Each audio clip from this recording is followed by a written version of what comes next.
Bonsoir. Donc aujourd'hui, on va continuer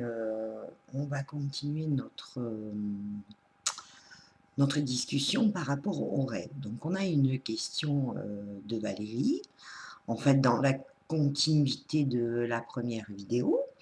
Donc Valérie nous demande, par exemple, s'il faut s'entraîner pour conditionner un rêve lucide. Alors, oui, effectivement, ça s'apprend. Ça s'apprend dans le sens où il faut comprendre déjà que l'on rêve. Donc, il faut être conscient que l'on est en train de rêver. Donc ça s'apprend dans nos rêves, entre guillemets, normaux. Et on va s'entraîner à chaque fois qu'on rêve quelque chose de bizarre, de se dire, on va essayer de se dire, c'est bizarre, c'est farfelu. Donc c'est facile parce que les rêves non conscients sont souvent complètement déstructurés. Il y a aussi beaucoup de choses qui n'existent pas dans la réalité, alors que dans le rêve conscient, en principe, c'est exactement comme dans votre vie. Et il y a une astuce pour comprendre que l'on est dans un rêve conscient ou qu'on a rêvé un rêve conscient, c'est que on se rappelle de tout. C'est limpide, c'est fluide, et on se rappelle effectivement de tout le rêve. Alors, il y a toujours des messages dans les rêves. Souvent, c'est des messages où on a de la difficulté à comprendre le message, à essayer d'analyser le message, mais parce qu'on cherche des choses très compliquées. Donc là, par exemple, Valérie me dit, je vais mettre les lunettes, hein, parce que sinon, c'est pas possible. Donc, Valérie me dit, j'ai fait un rêve conscient et j'ai essayé de me voir dans le miroir, mais qui était dans sa salle de bain, mais j'ai pas pu me voir parce qu'il y avait de la buée. Bah, il ne faut pas aller chercher midi à 14h. Hein. Le rêve veut dire que, en fait, oui, tu essayes de voir au-delà de ta vue physique, c'est-à-dire sur des plans supérieurs, mais tu as encore de la buée, c'est-à-dire qu'il y a des choses encore qui t'empêchent. Ça peut être des peurs, ça peut être aussi un doute qui t'empêche simplement d'aller plus loin. Et donc là, dans le rêve, on te dit, tu vois, tu y es dans la salle de bain, il y a le miroir, tout est posé, mais simplement, il y a de la buée. Et tu dis dans ta question, en fait, tu dis, j'ai pas eu la présence d'esprit de l'essuyer. Alors après, tu dis aussi, je sais que normalement, c'est pas possible de se voir dans un miroir quand on est dans un rêve conscient. C'est pas vrai. Enfin, moi, ça m'est arrivé plusieurs fois. D'ailleurs, souvent au début, parce qu'il fallait que j'apprenne à me regarder, à regarder. En fait, ça voulait dire apprends à regarder les choses. Et donc, non, je me suis vue. Et donc là, si tu veux, la buée, en fait, ça représente simplement les barrières que tu te mets toi. Voilà, parce qu'un rêve conscient, on va dire que oui, effectivement, on va dans des plans supérieure. Enfin, pour ma part, ça n'a rien à voir avec le subconscient, parce que pour ma part, quand on rêve et qu'on est dans le subconscient, donc c'est un rêve anarchique, c'est un rêve souvent qui ne veut rien dire, parce que c'est nos émotions de la journée, nos tracas, nos difficultés, qui en fait vont s'échapper par là. C'est comme un échappatoire. Et donc cet échappatoire, eh ben, on y met toutes les figures qu'on veut, toutes les situations qu'on veut. Mais en fait, comme c'est un échappatoire, il n'y a rien vraiment de construit. Alors, donc voilà. Donc écoute, réfléchis à ce qui pourrait mettre de la buée. Donc peut-être tes doutes, peut-être la peur d'aller plus loin parce que tu ne sais pas ce que tu vas trouver. Et donc voilà. Après, il y a une autre question que tu poses, c'est pendant un rêve conscient, tu as parlé à une amie et tu as vérifié plus tard dans ton réveil, tu as vérifié plus tard que effectivement, pendant que tu rêvais d'elle, cette personne conduisait.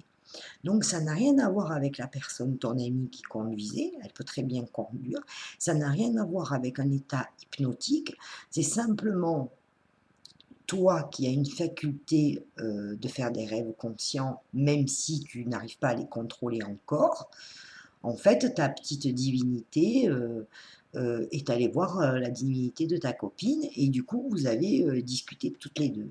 Voilà, mais c'est elle, c'est pas, si tu veux, c'est pas parce que tu as discuté avec elle qu'elle s'est mise en conduisant dans un état hypnotique, pas du tout, ça n'a rien à voir. Si ça se trouve, elle s'est aperçue de rien, mais tu avais peut-être quelque chose à lui demander ou c'était la personne pour t'aider dans la situation à laquelle tu pensais au moment de ce rêve conscient. Voilà, donc il n'y a rien de vraiment... c'est vraiment ta part divine et sa part divine, en fait, qui se retrouvent sur un autre plan. Alors bon, moi je dis la part divine, mais on peut dire c'est l'âme, parce que bon, pour moi, notre part divine, c'est l'âme, c'est-à-dire c'est nous sur des plans supérieurs. C'est notre part de divinité, mais il faut bien réfléchir que quand même, c'est notre être divin, c'est nous. Voilà. Donc écoutez, ben, je ne sais pas si vous avez d'autres questions sur les rêves. C'est vrai que c'est un sujet très très vaste, très intéressant. Et après, il y a d'autres choses qui peuvent se passer quand on va pour s'endormir. Par exemple, on peut aussi faire une sortie du corps sans avoir demandé. Donc moi, c'est quelque chose qui m'est arrivé très très souvent quand j'étais jeune et enfant. Et puis j'avais la trouille. Donc dès que je sentais que je commençais à vibrer de partout, donc pour moi c'était compliqué parce que je n'avais pas compris que je vibrais. Et donc du coup, je me demandais ce qui m'arrivait parce que en fait ça me montait des pieds jusqu'à la tête et j'entendais comme un bruit d'avion dans mes oreilles et je me sentais vraiment sortir de mon corps. Et je savais très très bien qui c'est qui venait me chercher. Et je lui disais toujours, non, non, je veux pas, je veux pas, je veux pas te voir, va-t'en, va-t'en. Donc ça s'arrêtait.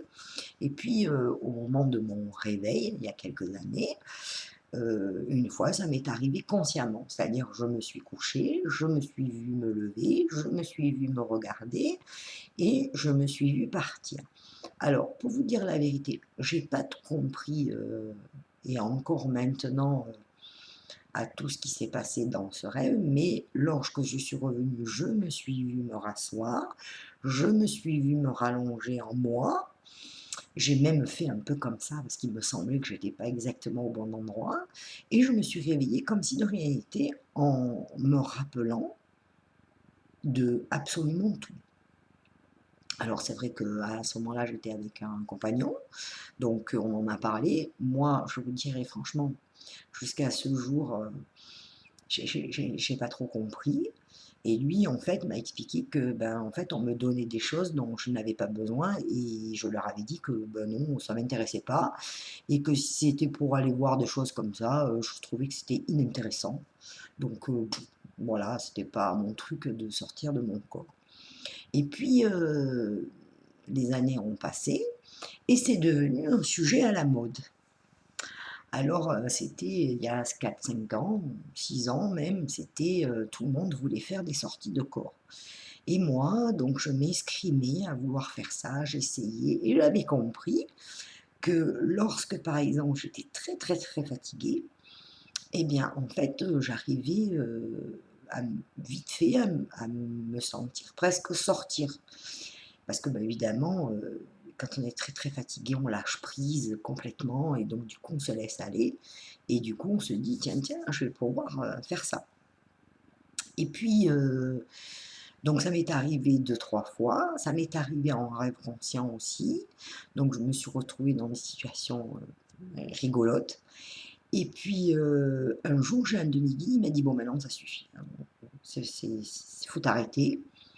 Alors, moi, j'ai dit: «Bah non, pourquoi je vais m'arrêter? En fait, c'est pareil que c'est la panacée en ce moment. Tout le monde fait ça. Moi, je veux faire ça aussi».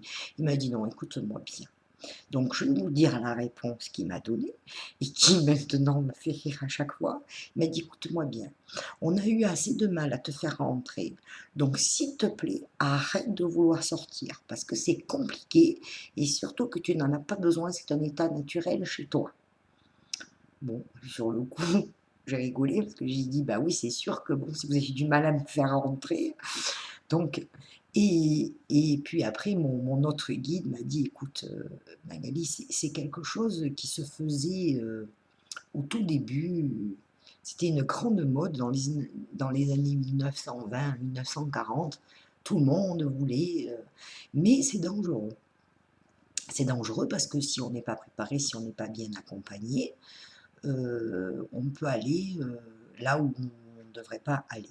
Et il m'a expliqué que en fait, quand on fait des sorties de corps, on m'a dit, quand tu feras des sorties de corps, on viendra te chercher. Et là, c'est sûr que c'est pas pareil, parce que c'est vrai que ça m'est arrivé une dizaine de fois où effectivement on est venu me chercher. Voilà. Et puis un jour, je discute avec mon guide et je lui dis, mais moi je comprends pas quand je canalise, pour moi, je ferme les yeux, hop, je suis là-bas, je suis ici, je vais, je viens. Donc je fais des sorties de corps. Il me dit, ben oui, mais c'est tellement intégré chez toi que le processus de te sentir sortir, de te sentir rentrer, pour toi ça n'existe pas. Parce que c'est un état naturel, mais c'est pas un état naturel parce que c'est un don, c'est un état naturel parce que tu l'as énormément travaillé dans beaucoup de vies, tu l'as énormément enseigné, et donc c'est acquis, comme la plupart des dons. C'est des choses qui sont acquises et donc elles sont naturelles.